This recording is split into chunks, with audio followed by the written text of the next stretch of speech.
Good afternoon, and welcome to the Middle East Forum's webinar and podcast series, Israel Insider with Ashley Perry. I'm Stacey Roman, and I will be moderating this discussion today. We're pleased to have Ashley Perry, advisor to the Middle East Forum's Israel office, join us here each week to update us on all the events going on in Israel. Mr. Perry will be giving us a briefing on current Israeli affairs for 15 minutes, then open it up for questions. Should you wish to ask a question, please use the Q&A box located at the bottom of your screen to type your question.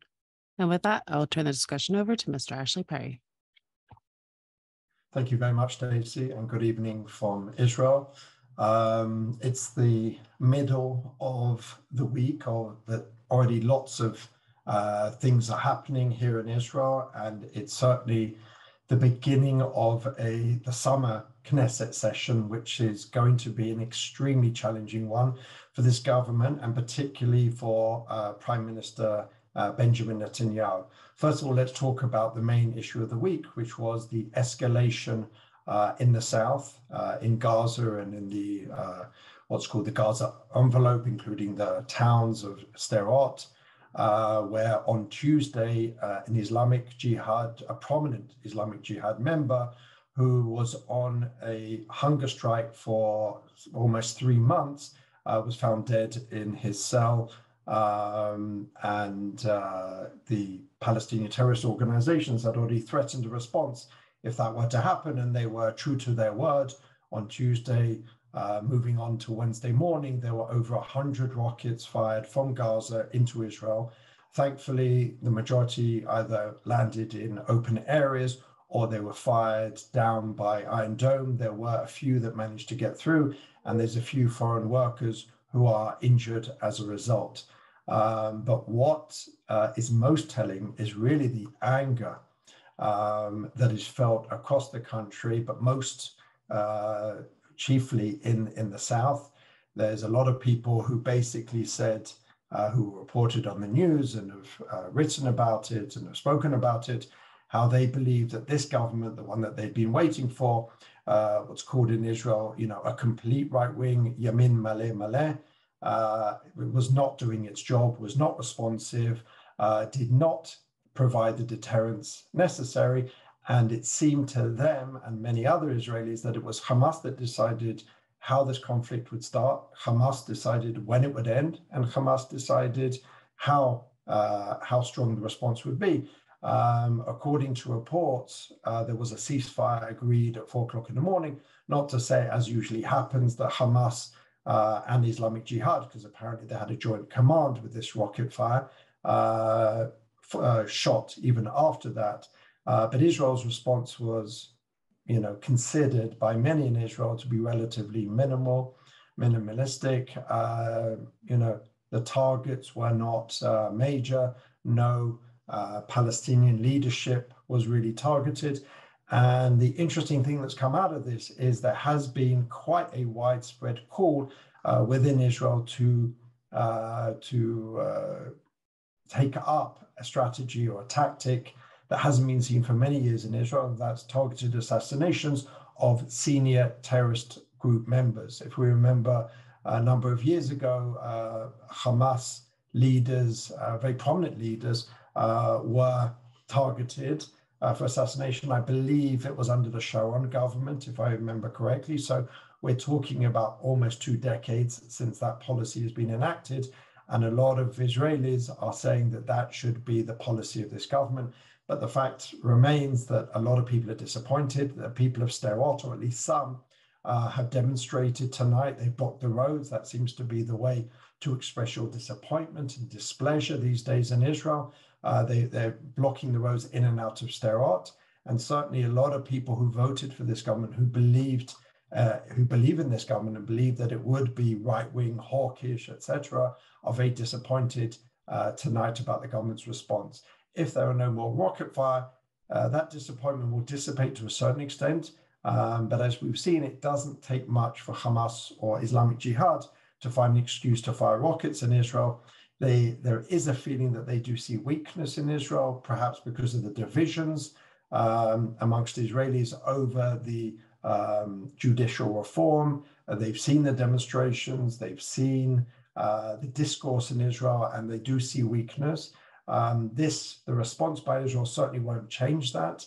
And there is a worry, especially after what we've seen over the last month, of many of Israel's enemies coming together, cooperating, coordinating in this what's called a united front led by Iran, which I'll talk a little bit more about towards the end, is seeing weakness in Israel. And there is a feeling that the response needed from the Israeli government and the IDF was something much stronger to show that Israel remains united, Israel will react and punish or act with great force against those who shoot against it. The media, which definitely, the mainstream media, I should say, in Israel, which is not the biggest fan of this government, to put it mildly, took great pleasure in playing recordings of many people who are now hold senior positions in this government, who criticized the previous government for what they claimed was not a forceful enough response to rockets.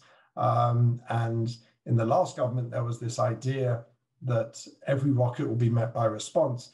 And the sort of the criticisms are that, you know, they don't even go that far at this point. So that will certainly worry, and it is worrying the Likud and Netanyahu, because many of these people who are disappointed provide the base of support for the party, which is already reeling. According to polls, it's now the second most popular party. It's gone from mid-30s now, and it's down to, according to polls, 23, and Benny Gantz's party has surpassed it. Again, this is just according to polls, which is now around 30 seats. And certainly this is mainly because a result of judicial reform, but the response to Hamas and Islamic Jihad's rocket fire certainly won't help those polls. As I said, this week was the opening of the summer Knesset session. This government has until May 30th, I believe, to pass the budget, or if they don't manage to do that according to law, it will dissolve automatically and will go to elections. Obviously, there's been a lot of work already on the budget, but the budget itself is certainly going to be used as a political tool for many parties in the government to see what they can get out of the government, because obviously if they threaten not to pass the budget or not turn up to certain votes and the budget does not pass, then, as I said, the government will dissolve.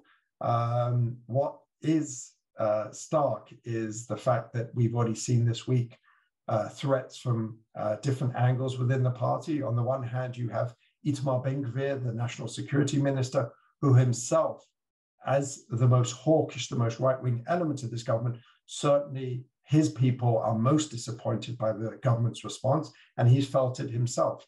This has led to him threatening, well, first of all, he threatened, and he actually fulfilled it by not turning up to any votes. He basically called on his party to stay away from the Knesset today and not take part in any government votes. But also, there's been sort of threats to even leave the government. Netanyahu's Likud put out a statement, and again, these are all very carefully coordinated, that if he doesn't like the government, then he knows where the door is. Itamar Ben-Gvir himself responded to that. If Netanyahu doesn't like the role that I'm playing, he can fire me, which clearly means that anyone can leave at any point, and Netanyahu can fire Itamar Ben-Gvir, or at least push the party out, although he doesn't really have any other options, which basically speaks to the fact that these are just threats. But what it also does speak to is that there's no love lost, and both realize that they're in an awkward situation, especially when it comes to security. It's one thing on the judicial reform, but when you have a government which sat in the opposition last year and was taking extremely hawkish positions, and they received not the overwhelming, but they received support of the people. They have a pretty comfortable coalition, as coalitions go for the last few years, of 64 seats, that their response would be in line with what they promised the people. That is where the anger is. But another challenge for the government, and potentially could be problematic, is from the ultra-Orthodox parties, who were promised, according to their coalition agreements, and they've made that quite clear this week, that their law of enlistment or non-enlistment, I should say, should pass before the budget passes. Now, what is this law? Basically, as those familiar with the Israeli political or social scene would know, on the whole, ultra-Orthodox Jews in Israel do not serve in the army, do not do national service. At the moment, if they sit in yeshiva and they by the age of 26, they can basically get a full deferment.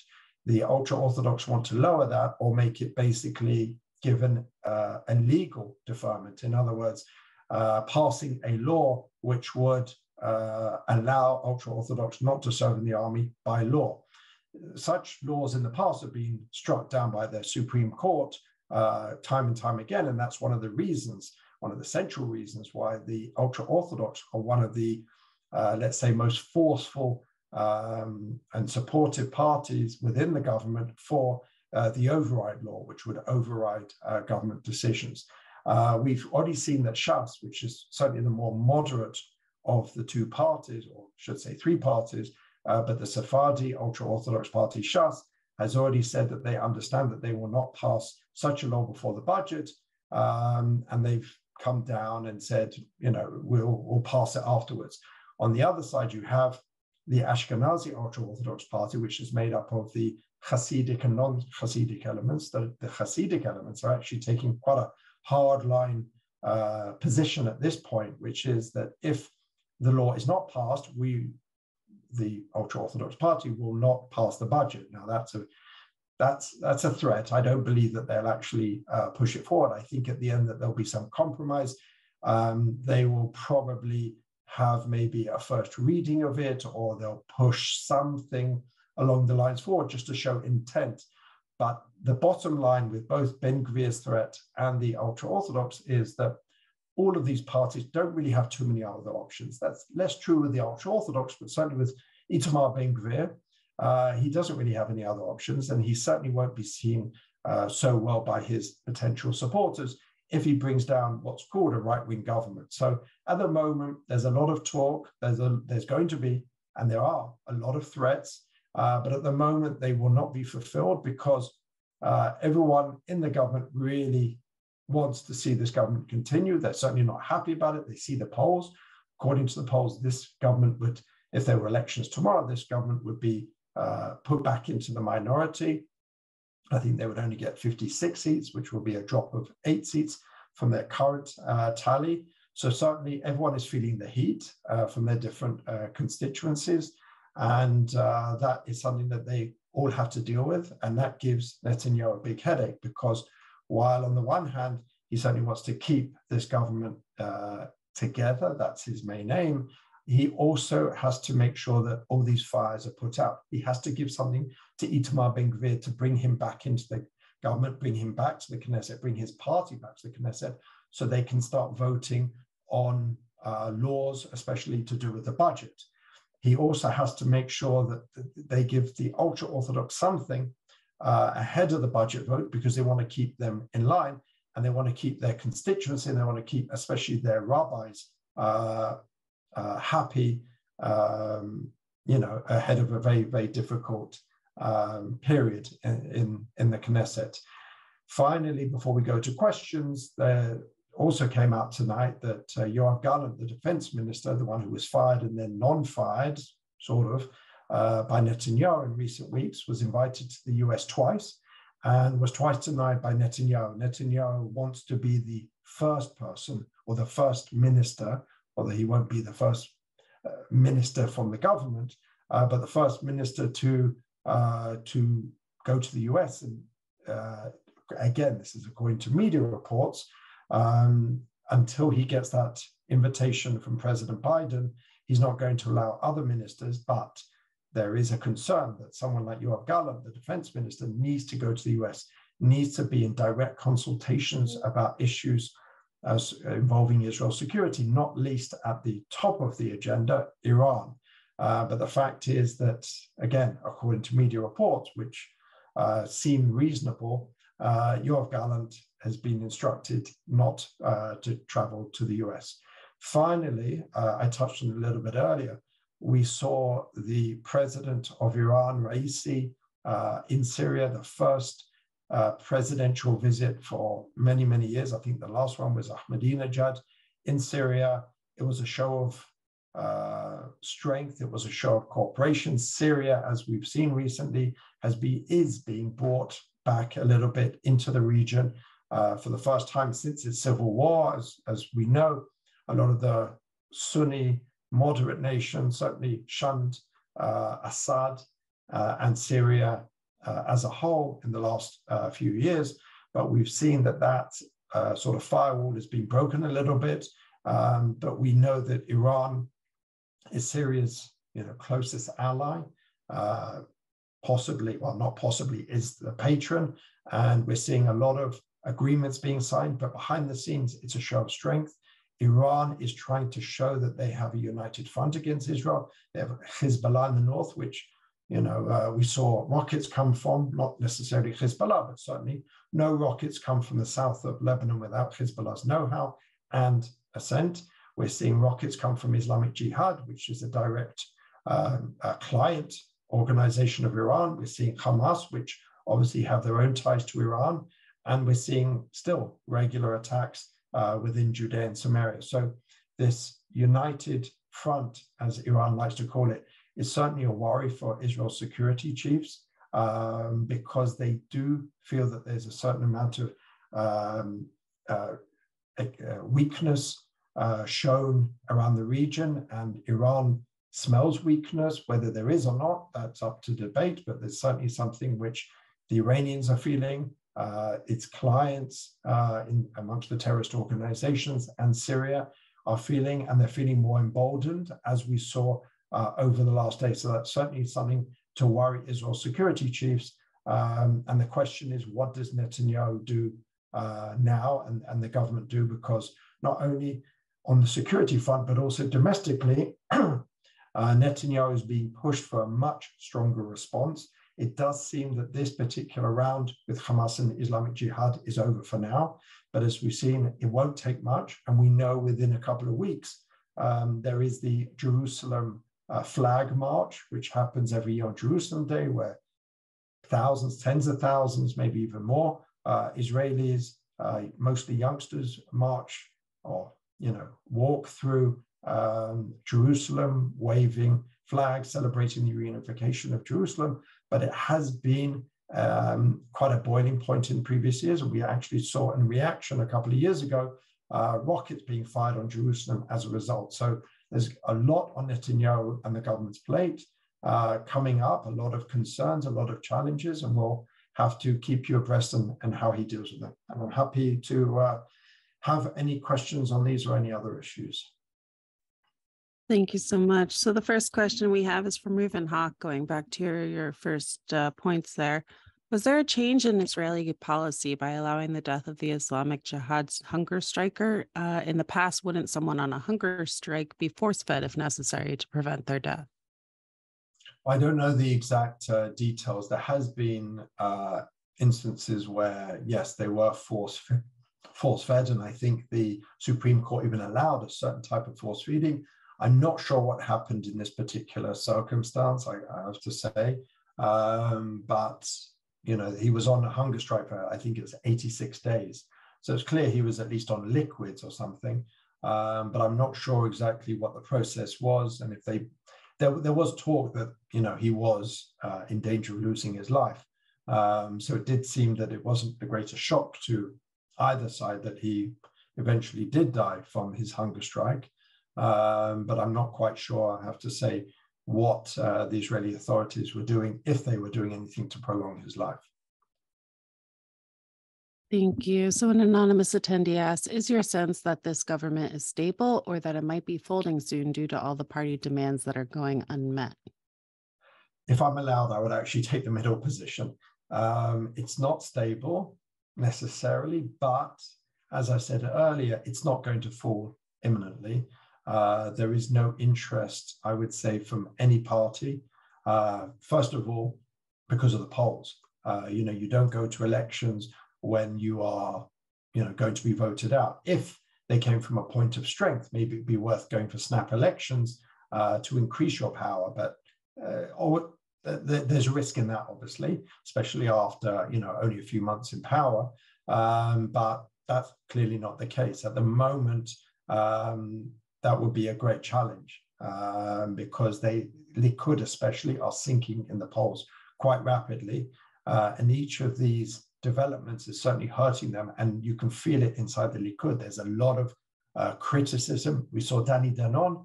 Danny Danon is an obvious candidate to criticize the government because he's the only one senior figure, I would say, who didn't get anything prominent, not a ministry, not a chairman of a Knesset committee. So he feels quite free and open to criticize the government, and he did. He took a very strong and hawkish position. But while he is free to say what he wants, he does express what many other Likud members of Knesset and ministers even are thinking and even saying behind closed doors. They are worried about what they see in the polls. They are worried about the response, what they would classify as a weak response by this government. The only ones who may have something to gain is the ultra-Orthodox, who can, and we've seen have, sat in many different governments. But at the moment, they've been promised a lot more by Netanyahu to sit in this government. So at the moment, and they will stay there. And I don't see them leaving at any point soon. But if they really, if their backs are put up against the wall and they really see that they're not getting anywhere, despite the many, many gains and successes, achievements that they got in the coalition negotiations, if they feel this is just talk and it's just words on paper, then at some point, not now, but at some point, they may have to make alternative considerations, but that's not imminent at all. Thank you. Reuven Hawk again asks, to what do you attribute Benny Gantz's rise in the polls? His relative compromising and moderate stand regarding judicial reform? And an anonymous attendee follows up with, what parties would Gantz ally with if it came to that? And does he have enough for a majority? What was the last sentence? What parties would Gantz ally with, and does he have enough for a majority? Well, first of all, there's still that elephant in the room that could Benny Gantz at some point join this government, perhaps if Smotrich or Ben-Gvir, were to leave. Benny Gantz was quite unequivocal on the media today, saying, "I will not join this government," and certainly he would really have very little to gain because he really is, moving up the polls. Yes, I would say mostly because he's become the most moderate person on the judicial reform.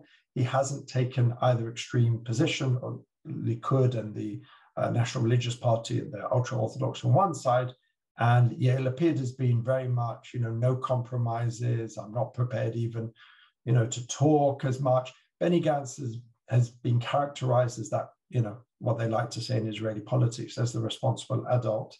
And I think it's that position, that moderate position, that middle of the road position, which is gaining him a lot of plaudits. Certainly as a former chief of staff and former minister of defense, he's been doing the rounds of the media, basically saying that the response is weak because the government is weak and they're acting like a kindergarten, et cetera, et cetera. So certainly as someone with his defense credentials, and don't forget, Israelis have very short memories. They won't remember what happened with the last government, but they will be disappointed in this government. Again, many Israelis, I'm not saying most or all, many Israelis, and someone with his defense credentials will certainly loom large. And I think a combination of that is why Benny Gantz is moving up in the polls.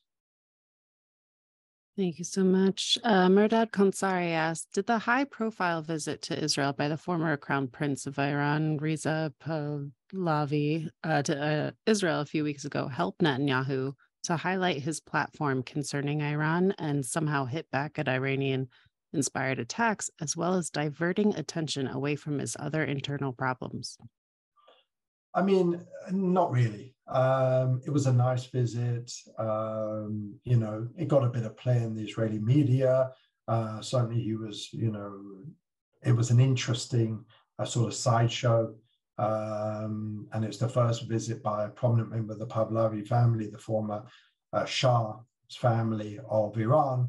But it wasn't really a great distraction for Israelis. At the moment, Israelis are, I mean, the last 24 hours or so, they've been worried about defense issues. But before that, it was, it's not just judicial reform. It's also the cost of living has gone up exponentially. I mean, there isn't a single day where gas doesn't go up or milk products go up or the cost of bread goes up. And now a lot of this can obviously be attributed to trends, global trends, and the situation with Russia and Ukraine, et cetera, et cetera.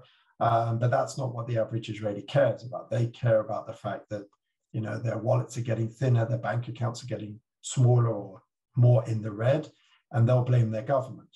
This is a government which sat in the opposition only a number of months ago and basically slammed every time anything went up. That's the role of an opposition, and that's what the opposition now are doing with the current government.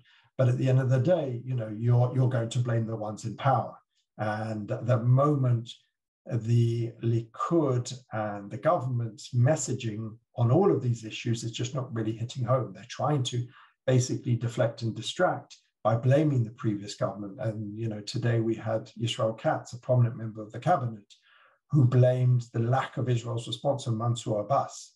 Now, that is not what the average Likud member wants to be hearing, especially if you live in the south and you were forced into a shelter over the last 24 hours repeatedly to blame Mansour Abbas. But these are the talking points. These are the people who are being sent out to defend the government's position. So, the people are very much focused on what's going on at the moment. So the previous visit of an Iranian member, senior member of the Iranian royal family was a nice side show. It was a nice distraction for about 5 minutes, but the average Israeli moved on very, very quickly. Thank you so much. David Levine asked, does the apparent passivity of the current government to rockets from Gaza have implications for Israel's tough stand against Iran? Absolutely. The Iranians are looking very carefully at this. And again, a point I've made many, many times, if you look at Israel's challenges, foes, enemies, whether it's Hezbollah, whether it's Iran, whether it's the Revolutionary Guards, and what's coming out of even Iraq are being brought into the equation. Hamas and certainly Islamic Jihad are the weakest of Israel's enemies. And the fact that Israel, with all its might, with all its budget that it spends on defense and security and the IDF, the fact that it doesn't decide when the collaboration starts, when it finishes, how much, and what's perceived as a weak response is certainly just going to embolden the Iranians. And the fact that, as I said, very, very senior level, the president of Iran was in Syria only a day after Israel once again bombed it, shows that they are feeling pretty strong. They are feeling pretty tough.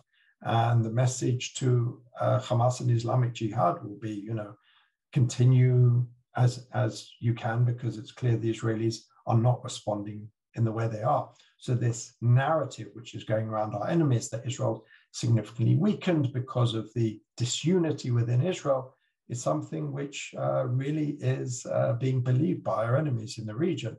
And as I said, this particular round and Israel's response will not seek to deny that. Absolutely. Barak Korkmaz asks, do you think if there was a post-Biden U.S., there's a chance for U.S. acceptance of Netanyahu, or does the Netanyahu-Biden showdown threaten Israeli security?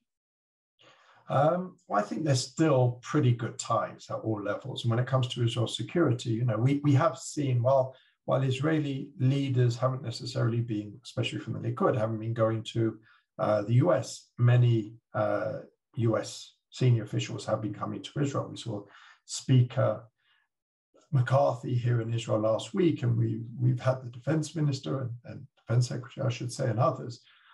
So there are very close consultations, and I think behind the scenes, the relations remain good, but it's clear that President Biden does not want to give Prime Minister Netanyahu the images that he wants of being greeted and warmly received in the Oval Office in the White House.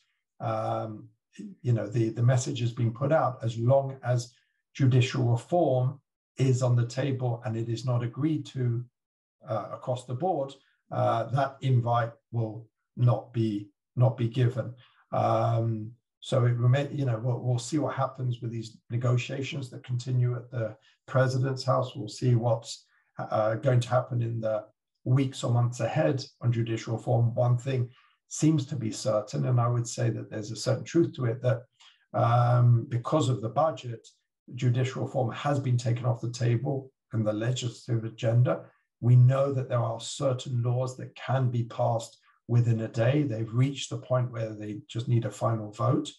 But I believe that they will not get the green light from Netanyahu because he will be laser focused on the budget because, as I said, everything else can be put aside, but the budget has a clock ticking. And if it does not pass by the end of May, then simply this government will no longer exist. So that really is where Netanyahu is laser focused. And as a result of that, judicial reform is put on the back burner. The opponents of judicial reform are not putting it on the back burner. And we're going to see another day tomorrow of mass demonstrations, stopping cars on the highway and, all the other and maybe more trips up the opposition sleeve. Their belief is, while, Netanyahu and the government has pressed pause, they want to keep up the pressure because they believe, to a certain extent with some justification, that it was their pressure that led to this pause in judicial reform. So they certainly won't want to let up on it. And the fact that they've been demonstrating, 14 straight weeks now, they won't want to take a pause, and they'll want to make sure that their supporters continue to take to the streets and continue to pressure Netanyahu. Thank you so much. And I'm sure you'll be updating us on the budget in the coming weeks. All right. So we've come to the close of our webinar podcast. Ashley, thank you for taking time to update us again this week. For our viewers and listeners, please join us Friday at 1 p.m. Eastern for a webinar with Colin May discussing how the Islamophobia accusation damaged me. Thank you all for joining us, and I hope you have a wonderful day.